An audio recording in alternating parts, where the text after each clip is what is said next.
Mirëmbrëma dhe mirë se vini në ora e fundit. Shpejtësia e lëvizjes përtej normave dhe konsumi i alkoolit shkaktuan aksidentin në Mans të Durrësit ku humbën jetën 3 të rinj. Videoja e siguruar nga ABC News tregon momentin fatal kur makina po lëvizte me 114 km/h që ka shkojnë në përplasjen me një bordur betoni në anë të rrugës, duke u shkatruar plotësisht. Viktimat ishin një çift i martuar vetëm 3 ditë më parë dhe një 15 vjeçar, ndërsa 2 pasagjerë të tjerë janë plagosur, njëri prej të cilëve në gjendje të rëndë shëndetësore. 114 km/h ka qenë shpejtësia e automjetit që drejtoi nga Kleovrioni rreth orës 2:30 në mëngjesin e kësaj të mërkure, në rrugën dytësore të Mansës, që shkaktoi vdekjen e shoferit 25 vjeçar, bashkëshortes së tij dhe një të mituri. Videoja e siguruar nga ABC News tregon momentin kur ndodhi aksidenti fatal. Pas analizimit të vendngjarjes, ekspertët kanë dalë në konkluzionin se drejtuesi i automjetit, i cili ka qenë i alkoolizuar, ka humbur kontrollin në kthes, ku goma e parë në krahun e pasagjerit ka goditur një bordur betoni. Për shkak të shpejtësisë mbi normën e lejuar në rrugën e fshatit, makina me të cilën udhëtonin 5 persona është përmbysur dhe ka rrashqitur 40 metra, derisa ka përfunduar në një kanal, duke shkaktuar 3 viktima dhe 2 të plagosur. Përqindja e alkoolit që kishte konsumuar 25 vjeçari nuk është saktësuar ende për shkak se pritet përgjigje analizave. Megjithatë, krahas mungesës së vigjilencës dhe shpejtësisë, rruga ku u shënua aksidenti paraqitet problematike. Kleovrioni, me origjinë nga Durrësi, dhe Sara Brugentelli, shtetase italiane, kurorzuan martesën 3 ditë më parë. Së bashku me 3 persona të tjerë, ata kishin dalë për të festuar dhe po udhëtonin drejt fshatit Katundi i Ri, përmes rrugës dytësore të Mansës. Bashkë me ta humbi jetën dhe 15 vjeçari Alvi Muhaxhiri, ndërsa 2 persona të tjerë të plagosur të moshave 16 dhe 25 vjeç, po marrin mjekim në spitalin e traumës. 5 persona kanë mbetur të plagosur pas përplasjes 2 mjeteve lundruese në liçenin e Komanit. Aksidenti ndodhi ndërsa varkat po transportonin turistët në drejtim të lumit të Shalës. Personat që ndodheshin në mjetet lundruese janë nxjerrë në kalatën e Komanit, në mjetet e tjera lundruese dhe më pas janë transportuar me helikopter drejt spitalit të Shkodrës për të marrë ndihmë mjekësore. Sipas policisë, 5 të plagosurit janë jashtë rrezikut për jetën, ndërsa autoritetet po hetojnë rrethanat e përplasjes së 2 mjeteve turistike në liçenin e Komanit. Sheri ku vra një portugez në Ksamil kishte nisur për zhurmën. Në dëshminë e tij para hetuesve, autori i vrasjes Sokrat Vata tha se debati nisi fillimisht mes turistëve që kishin konsumuar alkool. Vata tha se thika me të cilën qelloi të riun nuk ishte e tij, por e vet viktimës. 4 kamarierë dhe 4 roje sigurie të lokalit janë arrestuar bashkë me autorin e ngjarjes dhe 2 turqit që e fshehën në makinë për ta larguar pas ngjarjes së autorit. Vrasja e turistit portugez në Ksamil nuk nisi për një vajzë, por për zhurmën në lokal. Ky është versioni që ka dhënë para grupit hetimor Sokrat Vata, autori i vrasjes së turistit portugez Luis Miguel Varela Mendes. Vata tha në dëshminë e tij se grupi i turistëve kishte konsumuar alkool dhe nuk ka ndaluar zhurmën edhe kur është kërkuar të mos shqetësonin klientët e tjerë. Sipas dëshmisë së tij, konflikti nisi pas debateve mes vet turistëve, në të cilën më pas ndërhyn edhe rojet e sigurisë së lokalit. Gjatë marrjes në pyetje, 29 vjeçari autori i vrasjes tha se të riun portugeze qulloi me thikën që i mori atij nga dora. Në cilësinë e dëshmitarëve janë marrë në pyetje edhe turistët që ndodheshin në lokal. Të rinjt nga Portugalia dhe Franca kanë deklaruar se nuk e kanë parë momentin e goditjes dhe nuk e kanë kuptuar se shoku i tyre ishte plagosur me thikë. Sipas tyre, për vrasjen kanë mësuar vetëm pas mbërritjes së policisë. Grupi i turistëve, mes të cilëve ishte edhe 20 vjeçari që ndroi jetë, kishte mbërritur në Ksamil 2 ditë para ngjarjes dhe planifikonin të largoheshin më 26 gusht drejt Spanjës. Veç autorit Sokrat Vata, në pranga janë vënë edhe 4 kamarierë dhe 4 roje sigurie të lokalit, të cilët janë përfshirë në ngjarje dhe nuk e kanë kallëzuar atë. Një tjetër bodyguard i përfshirë në konflikt dhe pronari i lokalit Bekim Bulica janë shpallur në kërkim nga policia. Në mbrëmjen e sotshme, u mbajt masa e sigurisë për të arrestuarit e sherit të ndodhur në lokalin Orange në Sarand. Prokuroria Hava Memko kërkoi qëndrimin në burg për të ndaluarit. Gjyqtari i gatshëm Shkëlzen Licaj vendosi masën arrest me burg për 6 persona, 4 prej tyre bodyguard me afat 45 ditor. Në pranga u vun Mario Katiraj, 35 vjeç, Elgenz Ndoj, 38 vjeç, Faik Hoxha, 35 vjeç, Indrit Culhaj, 34 vjeç, Ardit Kasemi, 31 vjeç, ushtarak në Zallher dhe besnik Sulolari, 29 vjeç. Ndërkohë në kërkim është shpallur 28 vjeçari Pjetër Doçi. Dy grupe të miturish në zonën e kombinatit në Tiranë po përgatiteshin për një sherr fizik mes tyre, por ndërhyrja e policisë parandaloi konfliktin që do të përshkallëzonte. Dy prej tyre u gjetën Thika dhe Kaçavita, ndërsa 28 të mitur të moshave nga 13 deri në 17 vjeç u morën në pyetje në komisariat në prani të prindërve të tyre. Është parandaluar nga shërbimet policore të komisariatit nëmër 6 një konflikt i mundshëm fizik mes disa të miturve që mund të ishte përshkallëzuar në përdorimin e armëve të ftohta. 28 të mitur të moshave 13 deri në 17 vjeç do të përfshiheshin në konflikt fizik në rrugën Llambi Bonata në kryeqytet. Dhe ndërhyrja e policisë në kohë parandaloi sherrin që do të zhvillohej mes tyre. Disa prej miturve kishin Thika, Kaçavita dhe maska të cilat u sekuestruan në cilësinë e provave materiale nga grupi policor. Të gjithë fëmijët u shoqëruan në komisariat, u morën në pyetje në prani të prindërve dhe psikologëve dhe më pas u lanë të lirë. Policia u njoftua në rrugë operative për disa grupe të rinj që ishin konstatuar në zonën e kombinatit dhe që ishin përgatitur për të zënë me njëri tjetrin. Deklarimet e të miturve ju referuan organet e akuzës për të marrë më tej me ngjarjen.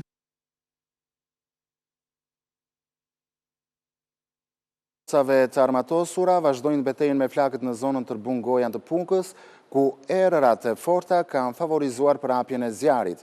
Kjo është vatra më shqetësuese, ndërsa në pjesën tjetër të vendit, situata është përmirësuar. Situata e zjarreve në vend është përmirësuar me disa vatra të shuara e disa të izoluara, ndërsa vijon puna për shuarjen e vatrave ende aktive. Sipas Ministrisë së Mbrojtjes, deri në mbrëmjen e kësaj të mërkure janë evidentuar 7 vatra zjarri, 5 prej të cilave mbeten aktive dhe 2 janë nën monitorim. Vatrat aktive janë në Dajt dhe Prisk në Tiranë, Lufaj në Mjërdi, Tërbun Gojan në Puk dhe Shashic në Selenic. Situata më shqetësuese paraqitet në Tërbun Gojan, ku era e fortë ka favorizuar për hapjen e zjarrit. Forcat në terren vijojnë ndërhyrje, ndërsa shërbimi mbrojtjes nga zjarri dhe shpëtimi është përqendruar në mbrojtjen e banesave. Aktualisht nuk raportohet rrezik për zonat e banuara. Në Dajt operacioni vijon me 50 efektiv të forcave të armatosura, 15 forca të shërbimit të mbrojtjes nga zjarri dhe shpëtimi. Edhe në Prisk vijon ndërhyrje e forcave zjarfikse, në të dyja zonat nuk raportohet rrezik për banesat. Në Lufaj zjarri vijon me intensitet të ulët, ndërsa shërbimi pyjor po punojnë për kontrollin e flakëve, edhe në këtë zonë nuk paraqit rrezik për zonat e banuara. Ndërkohë, në Gurlur zjarri është shuar dhe zona po monitorohet, ndërsa në Qaf Helmes vatra është izoluar dhe vijojnë operacionet me forcat lokale. Struktura e mbrojtjes civile vijon angazhimin në të gjitha zonat me prioritet mbrojtjen e banorëve dhe izolimin e plotë të vatrave aktive.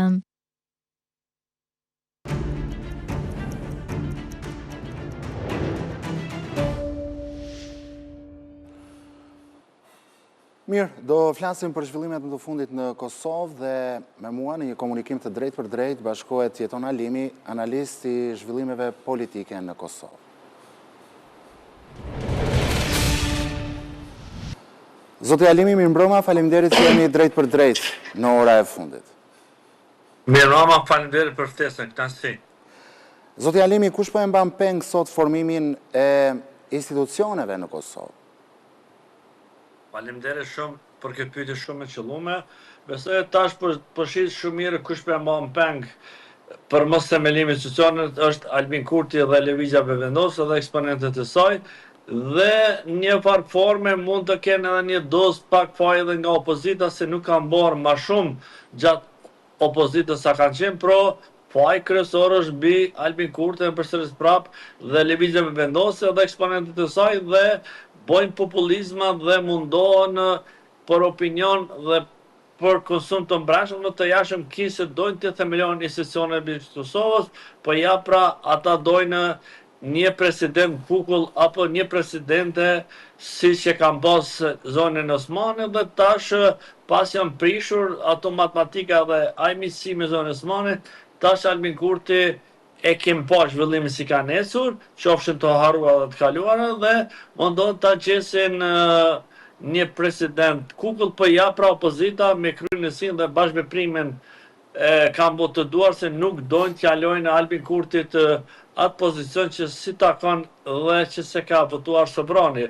Dhe çuditë me Albin Kurti dhe Lëvizje me vendose dhe eksponentët e saj, qysh dënë mjavdon postën e krye parlamentarit që nuk e ka votuar populli dhe Sobrani partit që dënë t'ja barë dikujt. Për fat që e lejon ligjet dhe kushtetuta dhe është këtë tallje me votuesit e vetë dhe sidomos me mërgatën tonë, asetin tonë kombëtar, që e votojnë dhe i besojnë ka shumë zotit Kurti dhe ka arë në atë pikë për t'ja shpërlarë trurin dhe i besojnë ka shumë, po ja pra kjo është dëshmia dhe argumenti shumë i qartë se Albin Kurti tallet me ta dhe luan në jargonin popullor me mendjen e tyre dhe me karakterin e tyre vetëm e vetëm për partinë e tij dhe interesat e tij puro politike, puro personale, e kem pa që shkanë shku të gjithë proceset dhe do zoti Albin Kurti të thirr mendjes, të ngon analizën nivelin ton dhe të tjerë kolegët që të ja posin e presidentit LDK-s më tash të përzgjedhur gjatë gjithë kohës sa ka qenë mirë edhe nga me PDK-n me Bukoalicen apo me AKN, po ja pra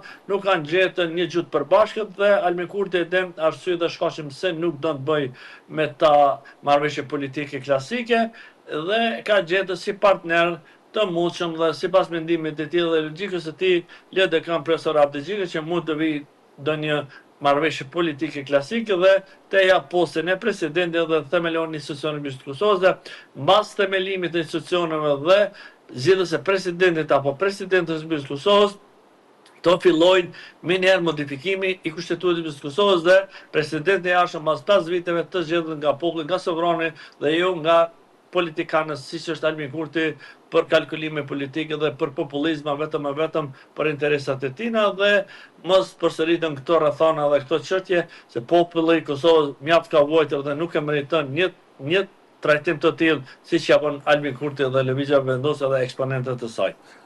Zoti Alimi, çfarë rrezikon Kosova nëse kriza institucionale vazhdon dhe apo shkon Kosova drejt një krize kushtetuese pasi afati për zgjedhjen e presidentit është 4 tetori, apo jo?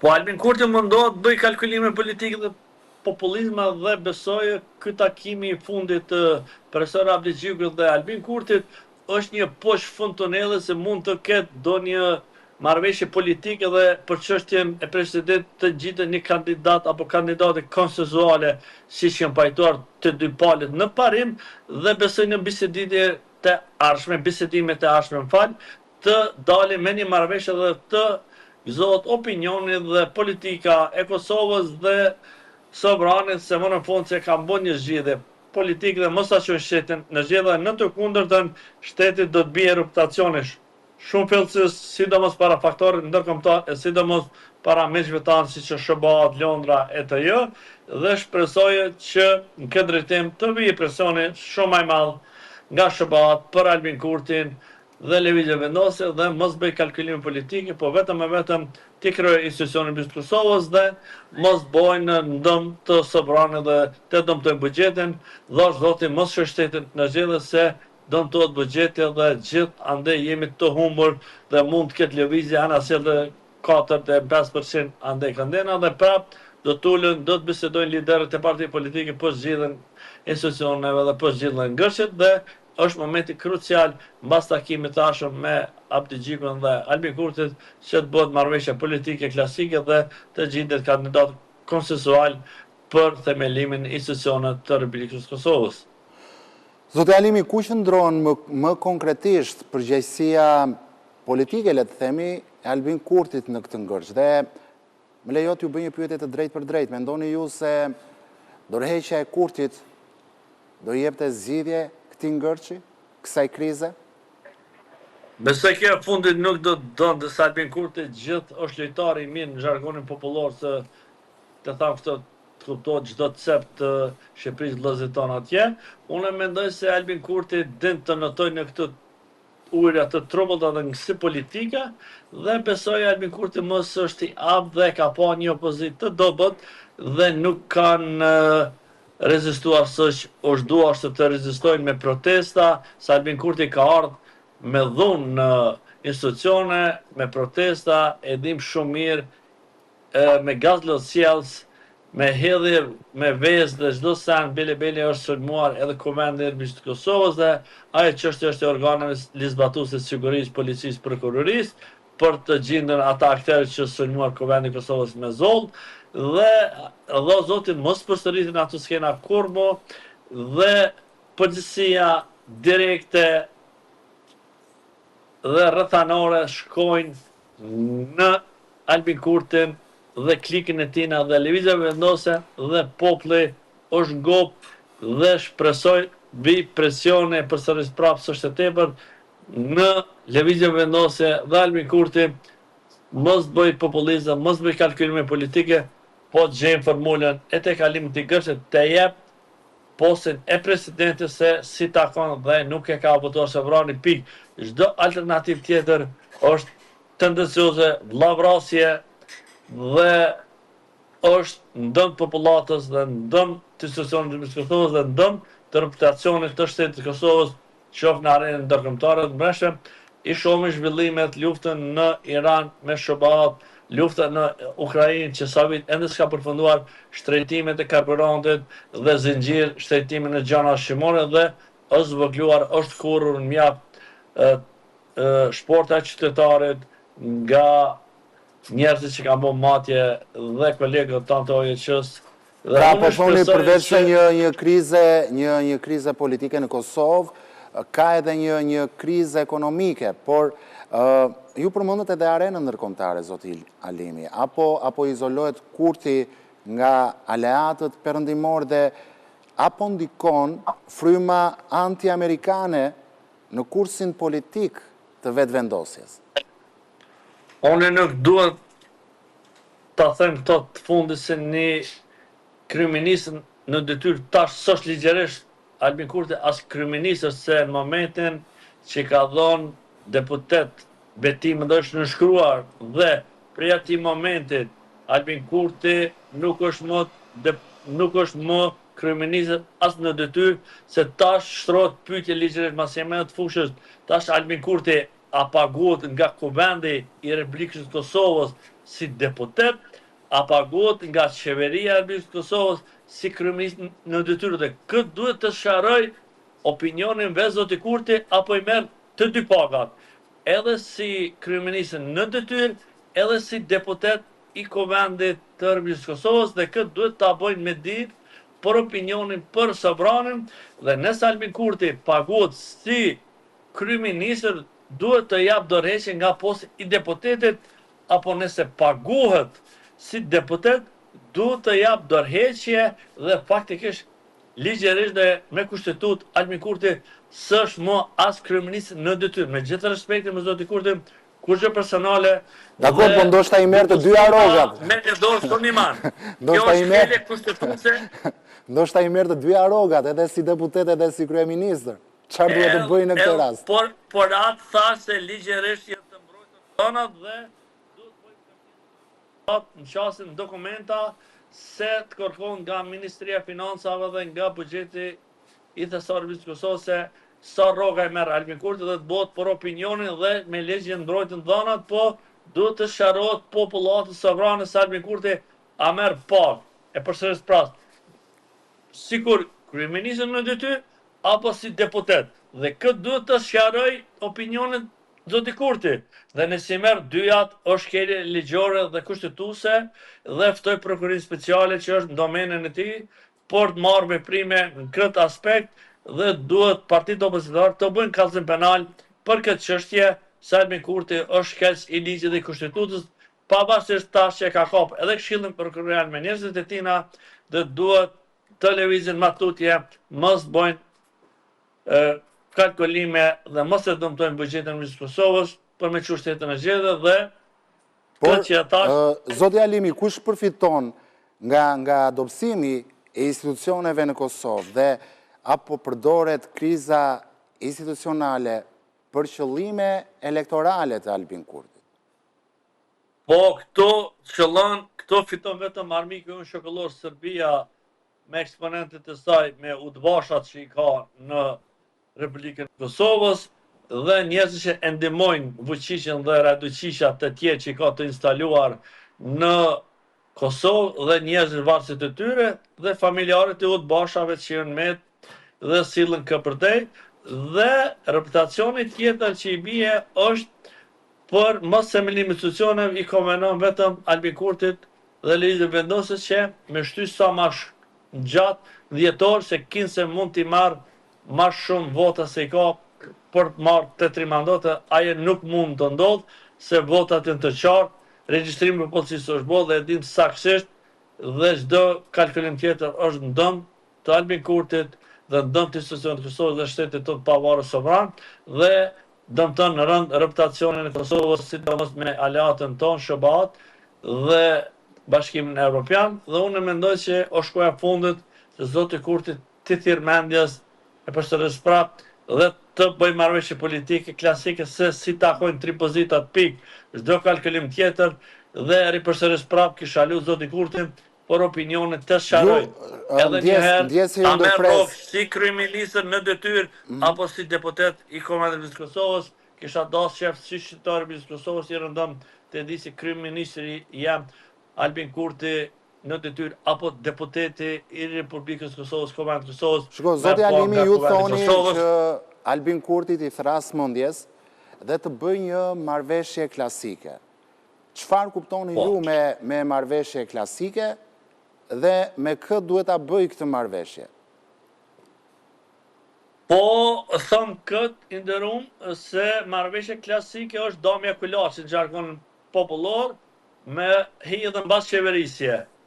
O me PDK-n, o me LDK-n apo me AK-n. Damja kulaçit është hisën me da dhe me dhënë çështjen e presidentit që se ka votu sovrani dhe qysh mundet tallët me votuesit tanë në Kosovë dhe me diasporën tonë, të çmuar asetin tonë kombëtare përsëris prap, dhe me ja dhënë postën e krye parlamentarit që se ka votu partinë opozitare, po Albin Kurti dënë t'ja bardh partive opozitare edhe që e lejon ligji edhe kushtetuta, dikon që se ka votu. Dhe kjo është tallje me institucionet dhe me sovran me popullin që dëmë ja bardh dikujnë Albin Kurti këtë për çështjen e presidentit. Kjo është e dënshme dhe është pra po thua që Albin Kurti nuk do të bëj një zgjidhje politike me opozitën, por do t'i lërë opozitës përgjegjësim për këtë krizë politike në Kosovë. Po, këtë mundohet Albin Kurti t'ja lëm, po është shihet i nderuar si bardha në zezë. Përgjegjësia, dështimi, të gjitha do të vinë mbi liderin e Lëvizjes Vendosje dhe eksponentet të saj. Dhe çdo alternativë tjetër, çdo dështim, qura në zgjedhje, fajtori kryesor është Albin Kurti dhe jo opozita. Është në dorën e Albin Kurti dhe jo në opozitën. Dhe jemi të qartë. Dhe kushtetuta dhe ligjet dhe aktgjykimet e gjykatës kushtetuese janë të qarta si të bardhën zezë. Dhe pse bojnë kalkulime dhe dëmë të institucionet dhe dalin para medjave, bojnë palavra dhe bojnë jargoni popullor, stila vetëm e vetëm për t'ju qitë popullatës hi dhe për gjithë fajtorin të opozita. Jo, fajtori nuk është opozita, po është Albin Kurti dhe Lëvizja Vendosje, pik. Dhe çdo alternativë tjetër është e dënshme. Dhe shpresoj që Albin Kurti bën marrëveshje klasike, politike, si që ka zgjedhur pretendentin profesor Abdigjigun dhe LDK-n, dhe të dojnë kulaçin, dhe të jep postën e presidentit, qoftë me kandidat konsensual, qoftë t'ja jep LDK-s, dhe shpresoj që shkoja fundit dhe minutat e fundit se Kosova ka mjaft punë, mjaft sfida, e kem armikun tonë shokollor Serbin që na pret për bisedime dhe të kryjmë njerë për gjithmonë, de facto, de jure, dhe gjithë 6 vende e Ballkanit Perëndimor e kanë vendin në NATO dhe Bashkimin Evropian dhe asësi Galindja apo Rusia, lartë qoftë andena, nuk duhet përmendet e lërë më të veprohet andena, dhe shpresoj se Albin Kurti duhet të thirë mendjes e përsëris prapë dhe qelësës të Albin Kurti jo të opozita. Çdo alternativë tjetër shteti shkon në gremin dhe dëmtim të reputacionit të tina. Zoti Alimi, faleminderit, kënaqësi që ishit këtë mbrëmje me mua drejt për drejt në ora e fundit. Ndërkohë ne do flasim për të tjera zhvillime. Shqiptarët do të hynë pa viza në Marok. Prej 15 gushtit ka hyrë në fuqimarrëveshja mes dy vendeve, firmosur një vit më parë për heqjen e vizave. Lëvizja e lirë është e vlefshme për udhëtimet afat-shkurtra turistike, familjare, për biznes dhe për aktivitete kulturore. Heqja e vizave nis gjatë sezonit turistik, duke u mundësuar shumë shqiptarëve lehtësi për pushime në vendin afrikan. Maroku heq vizat me Shqipërinë. Nga data 15 gusht, shqiptarët mund të shkojnë pa viza në Marok. Mjafton vetëm me një pasaport, njësoj si në vendet e zonës Schengen. Për periudha afat shkurtëra, shqiptarët mund të qëndrojnë deri në 90 ditë në Marok, shteti në veri perëndim të Afrikës. Ky rregull zbatohet për të gjitha udhëtimet që klasifikohen si turizëm dhe pushime, vizitat zyrtare ose ato të biznesit, vizitat familjare apo kulturore. Marrëveshja zyrtare u arrit me 1 mars të vitit 2025, në kohën kur ministri i jashtëm i asoj kohe i Shqipërisë, Igli Hasani, zhvilloi një vizitë zyrtare në Marok dhe nënshkroi deklaratën e përbashkët me homologun maroken Naser Burita, ndër të cilat përfshihej dhe heqja e vizave për shqiptarët për të udhëtuar drejt Marokut. Deklarata e përbashkët përfshiu edhe angazhime të tjera të nisjes së bashkëpunimit mes Shqipërisë dhe Marokut në ekonomi, energjinë e rinovueshme, turizëm, kulturë dhe siguri ushqimore. Procedurat e shtuara me sistemin biometrik të hyrje-daljeve në zonën Schengen kanë vështirësuar lëvizjen për shumë udhëtar, por Shqipëria është ndryshe. Prestigjozja britanike The Independent e rendit mes 10 vendeve më të lehta për t'u aksesuar nga të huajt. The Independent e quan Shqipërinë sekretin e ruajtur të Europës dhe një alternativë më të përballueshme se Greqia dhe Kroacia.